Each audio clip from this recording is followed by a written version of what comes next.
तो गाइस कैसे हैं आप सब लोग। हीवन डिस्ट्रॉयड के एपिसोड 109 के साथ हाजिर हो। तो लास्ट एपिसोड के एंड पे हमने देखा था कि ब्लड हैंड गुस्सा हो जाता है और फर्स्ट जंग मास्टर से कहता है कि तुम यहाँ पर आइस ब्लॉसम के साथ ऐसा कैसे कर सकते हो, तुम इस कमीने के साथ गुलछड़े उड़ा रहे हो और उसे धोखा दे रहे हो। तो ये बात सुनने के बाद जो हमारी यंग मिस जीजुन होती है वो काफी ज्यादा गुस्सा होती है। जब किसी के साथ यंग मास्टर भी उसे कहता है कि ये हमारी मेहमान है और तुम यहाँ पर इसके साथ इस तरह से बदतमीजी नहीं कर सकते, और वो गुस्से के साथ उसका मुंह पकड़ता है और साथ उसे कहता है कि अब यहाँ पर दफा हो जाओ वरना मैं तुम्हें यहीं पर मार डालूंगा। क्या तुम्हें मेरी बात की समझ जाए। तो उसी के साथ ही फर्स्ट जंग मास्टर जो होता है वो गुस्से के साथ से कहता है कि ठीक है मैं यहाँ पर से चला जाता हूँ, लेकिन अगर तुमने वाकई में यहाँ पर आइस ब्लॉसम को धोखा दिया तो मेरा यकीन मानो मैं यहाँ पर भूल जाऊंगा कि तुम मेरे सीनियर ब्रदर हो और मैं तुम्हें मार डालूंगा। और वो वहां से चला जाता है। उसके चले जाने के बाद फर्स्ट जंग मास्टर जो होता है वो कहता है कि ये बच्चा हर बार यहाँ पर बहुत ज्यादा गुस्सा हो जाता है, जबकि जीजुन वहां पर सोच रही होती है कि मुझे यहाँ पर ऐसा फील हो रहा है जैसे कि उसे लगता है कि हम दोनों का आपस में टांका भिड़ गया हो। तो वो दोनों वहां पर बात करने के लिए बैठ जाते हैं। तो जीजुन उसे कहते हैं कि तुम्हारा बहुत बहुत शुक्रिया जो तुमने यहाँ पर मुझे सेफ रखा हुआ है।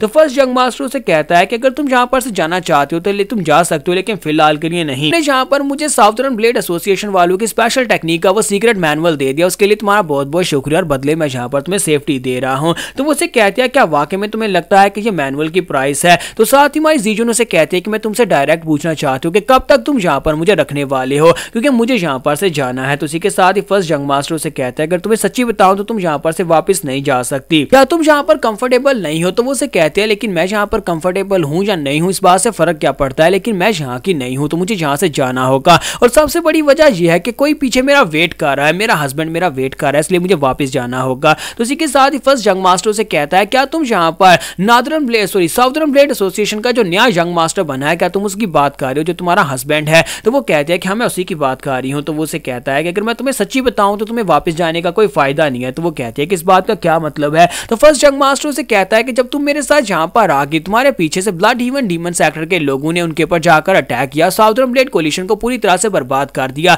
और अगर सच्ची बताऊं तो तुम्हारा हस्बैंड और तुम्हारे हस्बैंड के साथ साथ तुम्हारा फादर जो है वो दोनों गायब हो चुके हैं। उन दोनों के बारे में किसी को भी नहीं पता कि वो लोग कहां पर है। या तो ब्लड डीमन हीवन सेक्टर के लोगों ने मार दिया है या फिर वो लोग उन्हें किडनैप करके ले गए हैं। ये बात सुनते जीजुन और भी हैरान हो जाती है और कहती है कि ये सच नहीं हो सकता, यहाँ पर ऐसा कैसे हो सकता है कि पूरी साउथर्न ब्लेड कोलिशन को तबाह कर दिया जाए। तो वो कहता है कि हाँ ये बात वाकई में सच है, अगर तुम यहाँ पर रहोगी तो मैं तुम्हें सेफ रखूंगा, लेकिन अगर तुम साउथर्न ब्लेड कोलिशन में वापस जाओगी तो ब्लड हीवन डीमन सेक्टर के लोग तुम्हारे पर अटैक करके तुम्हें मार सकते हैं और मैं यहाँ पर तुम्हें मरने कैसे दे सकता हूँ, इसलिए तुम्हें यहीं पर रुकना होगा। तो क्या तुम अभी भी यहाँ पर से जाना चाहती हो। तो जीजुन उसे कहती है कि क्या तुम्हें लगता है कि मैं यहाँ पर रुकने वाली हूँ। मैं ब्लड डीमन हीवन सेक्टर लोगों के साथ गद्दारी करके अपने आप को यहाँ पर पहली एक बार मार चुकी हूँ और मैं यहाँ पर दोबारा भी मर सकती हूँ। तो इसी के साथ ही वो सोच रहा था कि मुझे लगता है कि इसके ऊपर यहाँ पर इस तरह से डर का काम नहीं करने वाला, अगर मैं यहाँ पर इसे डराऊंगा तब भी यहाँ पर नहीं रुकेगी। तो इसी के साथ जीजुन उसे कहती है तुम्हें नहीं लगता कि तुम्हें यहाँ पर मेरे साथ बैठकर इस तरह की बातें नहीं करनी चाहिए, क्योंकि तुम्हारा वो दोस्त जो यहाँ पर से अभी गया है वो किसी लड़की की बात कर रहा था और मुझे लगता है कि वो लड़की तुम्हारी केयर करती है,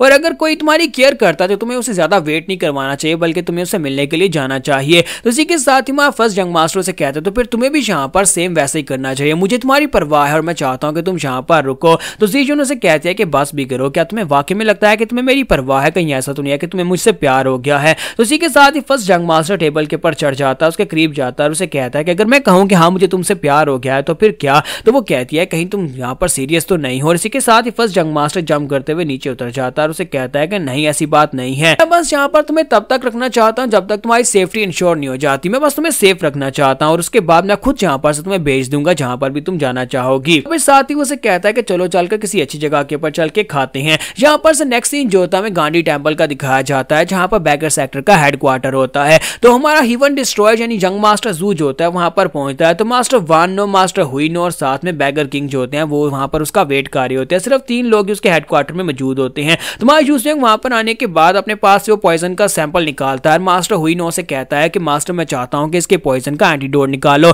ब्लड हीवन डीमन सेक्टर के कमीने लोग यहाँ पर इस तरह के पॉइजनस टेक्निक को यूज कर रहे हैं और पॉइजनस रे के अंदर लास्ट टाइम में फंस गया था। तो वो कहते हैं हाँ क्यों नहीं, मैं यहाँ पर तुम्हारे लिए इसका तोड़ जरूर निकालूंगा। फिर साथ ही मायूसियों हमारा यंग मास्टर जू जो होता है बैगर किंग से कहता है कि मुझे इन्फॉर्मेशन चाहिए, मुझे यहाँ पर कुछ ऐसी इन्फॉर्मेशन दो जो कि हमारे काफी ज्यादा काम आ सके। तो मास्टर जो होते हैं उसे वहां पर इन्फॉर्मेशन देते हैं कि उनके ट्रूप्स के बारे में हीवनली डिमोनिक सेक्टर के जो मास्टर्स हैं जो उसके सोल्जर्स हैं वो यहाँ पर सेफली सेंट्रल प्लेन्स के अंदर आ चुके हैं। अब जबकि हम लोग यहाँ पर किसी तरह से भी ओपन वार में नहीं है, तो अपने साथियों को यानी डिमोनिक सेक्टर के लोगों को ट्रांसफर करना सेंट्रल प्लेन्स में ये काफी ज्यादा सेफ है। हम लोग छोटी टुकड़ियों में उन्हें यहाँ पर लेकर आ रहे हैं ताकि सेंट्रल प्लेन्स में अपनी आर्मी खड़ी की जा सके। तुम्हारा यूसी हमारा यंग मास्टर जू से कहता है कि अब मुझे यहाँ पर असैसिन सेक्टर्स के बारे में बताओ कि यहाँ पर कितनी पावरफुल असैसिन सेक्टर्स के लोग हैं, क्योंकि वार में वो लोग ज्यादा अहम होते हैं और वो लोग किसकी साइड के ऊपर हैं। तो बैगर किंग उसे कहता है कि अगर यहाँ पर असैसिन सेक्टर की बात की जाए तो यहाँ पर दो ही रिनाउनेबल, दो पावरफुल असैसिन सेक्टर्स हैं, जिनमें से एक जिसका नाम किलिंग मास्क सेक्टर है और वो तो हमारे डिमोनिक सेक्टर से ही रिलेटेड है और आप उस सेक्टर को पहले से कंट्रोल में ले चुके हैं। और दूसरा सेक्टर जो इस वक्त किसी के कंट्रोल में नहीं है, उन्हें नाइट फॉरेस्ट कहा जाता है। तो हमारा जू कहता है कि मुझे नाइट फॉरेस्ट के बारे में कुछ और बताओ। तो वो कहता है कि नाइट फॉरेस्ट ऐसे लोग हैं जो कि म्यूरियम से बिलोंग नहीं करते, यानी कि उनका किसी भी ऑर्गेनाइजेशन से कोई भी ताल्लुक नहीं है। यहाँ पर उनके बारे में ये कहा जाता है कि वो इंडिपेंडेंट लोग हैं, लेकिन वो एक ऐसी फोर्स है कि जहां पर उससे जाना जाता है। म्यूरियम में सभी लोग उससे अपना काम करवाना चाहते हैं, सभी लोग उन्हें जहां पर पैसा देते हैं और बदले में वो उनका काम करते हैं, लेकिन उनका जहां पर स्पेसिफिकली किसी भी ग्रुप के साथ कोई रिलेशन नहीं है। तो हमारा यूसियोंग कहता है कि अच्छा ये तो अच्छी बात है, मुझे लगता है कि हमें यहाँ पर नाइट फॉरेस्ट को अपनी साइड के ऊपर लाने की बात की जाए। फिर साथ ही उसे कहता है कि मुझे एस्कॉर्ट एजेंसीज के बारे में बताओ। तो बैगर किंग उसे कहते हैं कि यहाँ पर 4 एस्कॉर्ट एजेंसीज हैं और 4 एस्कॉर्ट एजेंसीज में से जो सबसे पहली एस्कॉर्ट एजेंसी है वो यहाँ पर 40% म्यूरियम ही कंट्रोल करती है। उन 4 एस्कॉर्ट एजेंसीज में से 3 एस्कॉर्ट एजेंसीज जो थी वो नॉर्दर्न ब्लेड एसोसिएशन के अंडर थी, जो कि इस वक्त अब आपके कंट्रोल में है।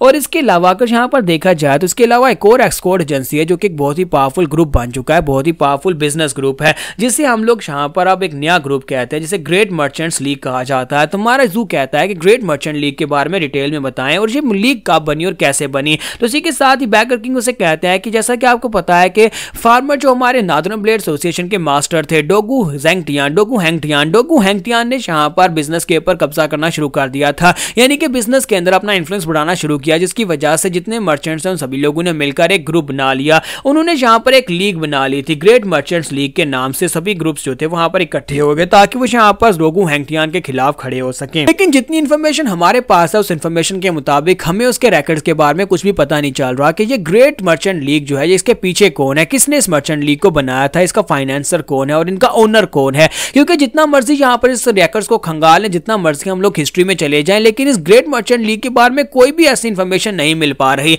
तो मैं जू से कहता है तो तुम्हारे कहने का मतलब यह है कोई जानबूझकर यहाँ पर इन्फॉर्मेशन को हाइड कर रहा है, कोई इन्फॉर्मेशन को हमारे तक पहुंचने नहीं देना चाहता। इसका मतलब यह कोई बहुत ही पावरफुल ऑर्गेनाइजेशन इस वक्त ग्रेट मर्चेंट ग्रुप के पीछे है। तो इसी के साथ ही मैं जू वहां पर सोचने के लिए बैठ जाता है। तो वो लोग कहते हैं कि लगता है कि हमारा यंग एम्परर यहाँ पर कुछ सोच रहा है और सोचने के बाद वो बताएगा कि हमें कौन सा मिशन मिलने वाला है, लेकिन जो भी मिशन मिलेगा वो काफी ज्यादा खतरनाक और खास होने वाला है। थोड़ी देर सोचने के बाद हमारा जूज होता है वहां पर हिसाब लगाता है और कहता है कि मुझे पता है कि अब मुझे क्या करना है। इसी के साथ हमारा यूसियोंग जो होता है मास्टर पोंग, मास्टर हुइन और मास्टर वान से कहता है कि मेरे पास तुम सभी लोगों के लिए यहाँ पर मिशंस हैं, मैं यहाँ पर तुम सभी से रिक्वेस्ट करना चाहता हूँ, तुम्हें यहाँ पर मेरे इस काम को पूरा करना होगा। और उसके बाद हमारा जूज होता है इनके काम बताकर चला जाता है, जबकि वो तीनों जो होते हैं वहां पर माउंटेन के ऊपर खड़े सोच रहे होते हैं। अब जबकि हमें यहाँ पर ऑर्डर्स मिले हैं तो हमें यहाँ पर ये काम करना ही पड़ेगा। तो बैगर किंग वहां पर खुश हो रहे होते हैं और कहते हैं कि जब भी मास्टर यहाँ पर आते हैं और अपना प्लान बताते हैं मुझे बहुत सा एक्साइटमेंट होती है, पता नहीं उनका दिमाग इतना तेज कैसे चलता है कि वो बड़ी आसानी के साथ यहाँ पर कोई ना कोई प्लान बना ही लेते हैं। अब जबकि हमें यहाँ पर हमारे मिशन मिल चुके हैं तो फिर हमें यहाँ पर इस मिशन को पूरा करना ही होगा। तो यहाँ पर हमारी एपिसोड 109 का एंड हो जाता है। तो एपिसोड की एक्सप्लेनेशन अच्छी लगी हो तो कमेंट करके जरूर बताइएगा, वीडियो को लाइक करना मत भूलिएगा। Thank you.